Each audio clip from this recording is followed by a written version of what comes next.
Good morning, YouTube family. Oh, wow. What a beautiful day. So, the lower control arms really helped. It handles so much better. Okay. That was a big upgrade. Honestly, the alternator, man, this thing runs way cleaner, way cleaner. I guess these three valves are pretty sensitive when it comes to electrical. So a good alternator, good quality alternator with a clean signal. I'm no electrician.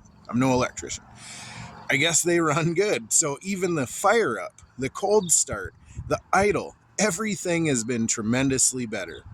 So let's do that, and then we'll talk about what we're going to do today.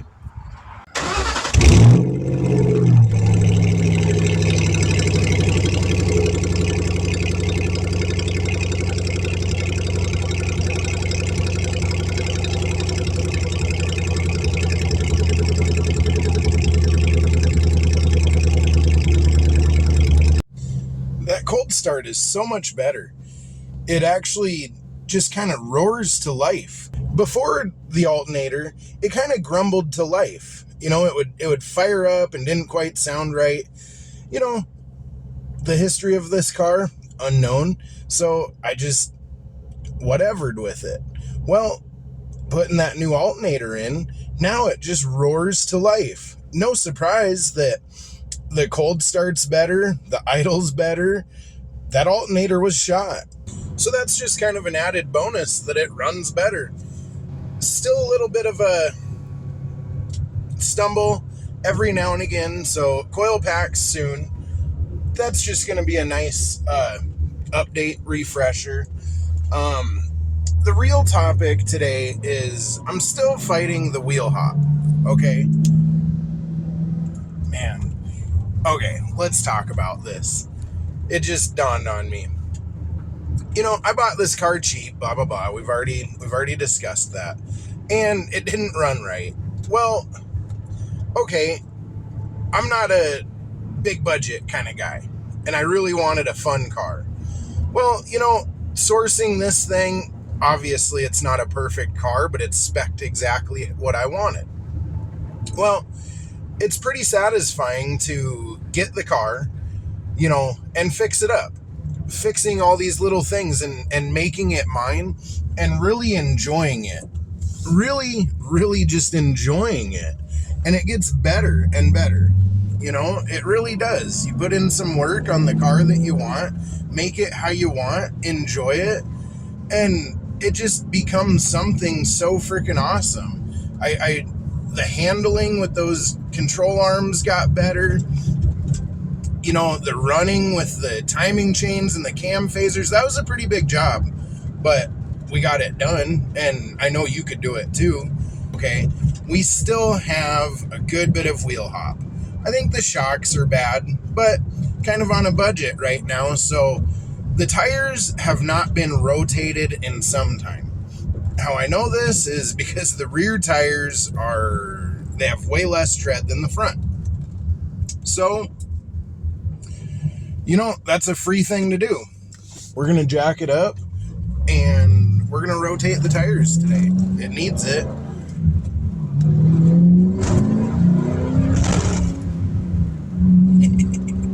Oh, man. I enjoy it. I enjoy it a lot. So the front tires are the same size as the rear. These are still the factory wheels. So you don't want to rotate your tires if you're running a staggered size. These are all the same size, all the same wheel, so we're good to go ahead and rotate them. That's what we're going to do today. You know how I roll. I'm a big guy. We're going to go get some breakfast, buddy. All right.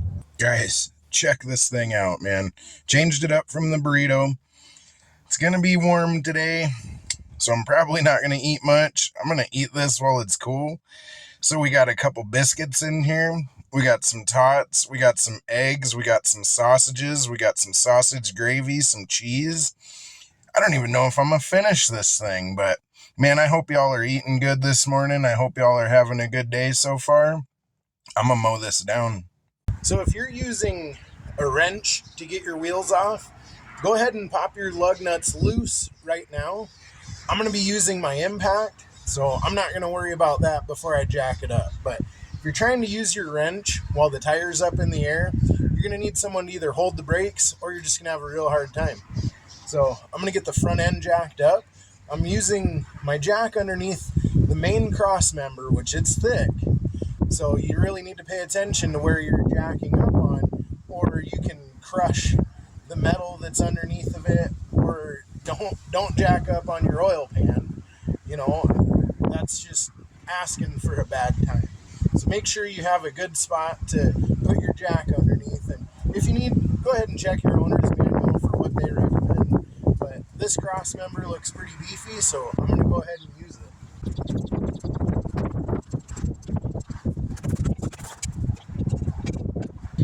Should always use jack stands if you can. If anything, throw a tire under here, something solid with a wheel, chalk of wood, something. And same goes for the jack stand placement. Make sure you've got something solid that you're gonna have for the jack stand to sit down on. If you put it right here, this is just gonna bend up and crush.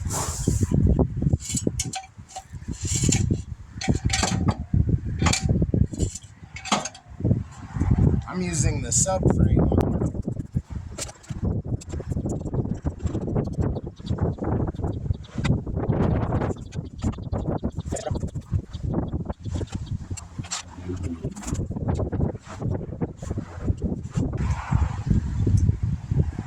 Okay, we got the rear end jacked up. On the rear, I just put the jack right underneath the axle, got it up in the air.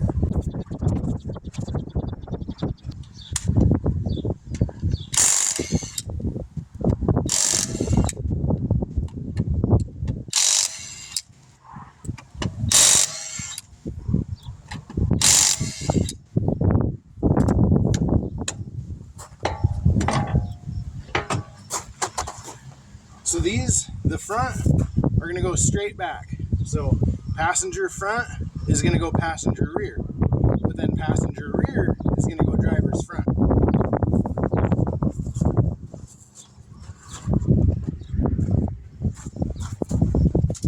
That's how you rotate. I guess these are not directional tires, so they don't have to be on the same side. If you do have directional tires, make sure the arrows are pointing forward on the top, the direction that they're going to be rolling. Otherwise, non-directional tires, that's how you rotate them. Straight forward, switch them on the way back.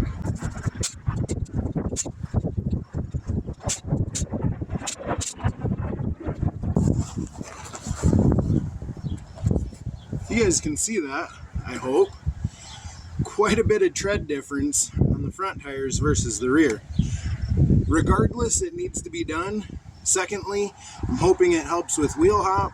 And for now, until I get my new wheels, these are just going to have to do.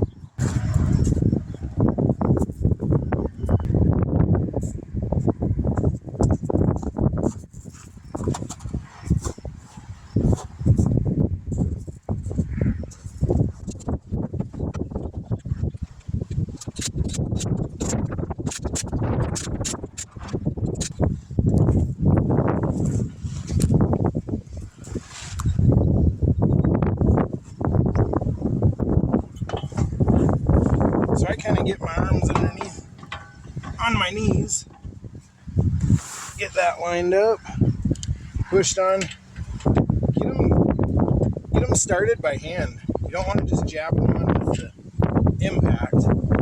It's a good way to cross thread them.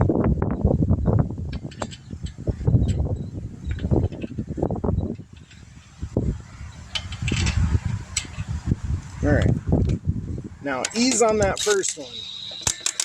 Don't even go full tight because these are lug centric, which means the lug nuts actually center the wheel. They have a little bevel there, and between all of them, they center the wheel. So just kind of snug them down in a star pattern.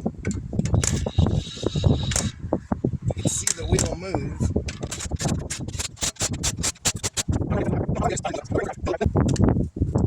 Now I go around it a couple times with the impact. About 5 ooga-doogas. It's about 120 foot-pounds. But we are going to go for a drive, a little drive, and then we'll retorque them. make sure you retorque them with a torque wrench.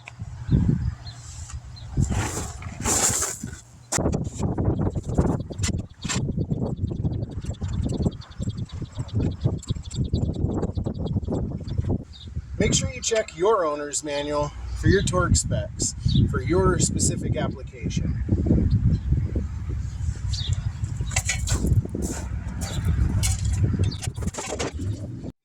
Well, thanks for checking out the video. If you just needed to know how to rotate your tires, thanks for watching. Thanks for hanging out. If you're enjoying the content and want to go for a ride with me, we're going to fire this thing up and go test the tires.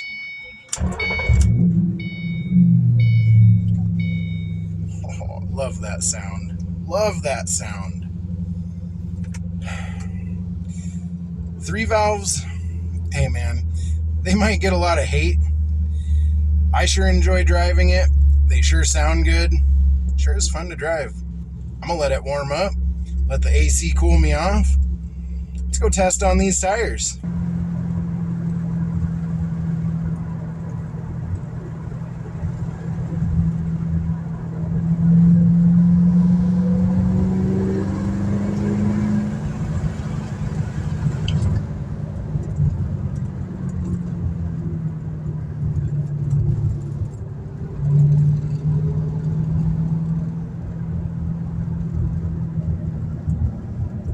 Big old snake. Okay, we're in a little valley right here, middle of nowhere. I don't see anybody. Let's see if it wheel hops.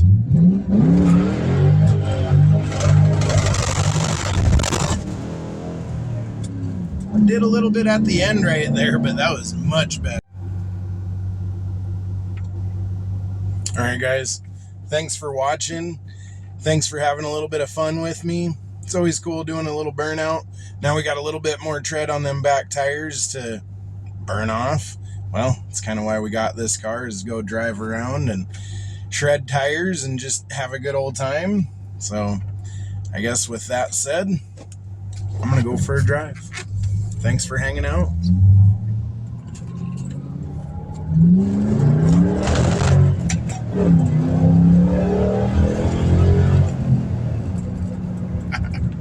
3-valve puts a smile on my face, buddy. That was going to be the end of the video. Stopped at this gas station. Check this thing out, man. Hatch green chili and cheese freaking fried burrito. Not healthy, but man, is it delicious. You know I like food, guys.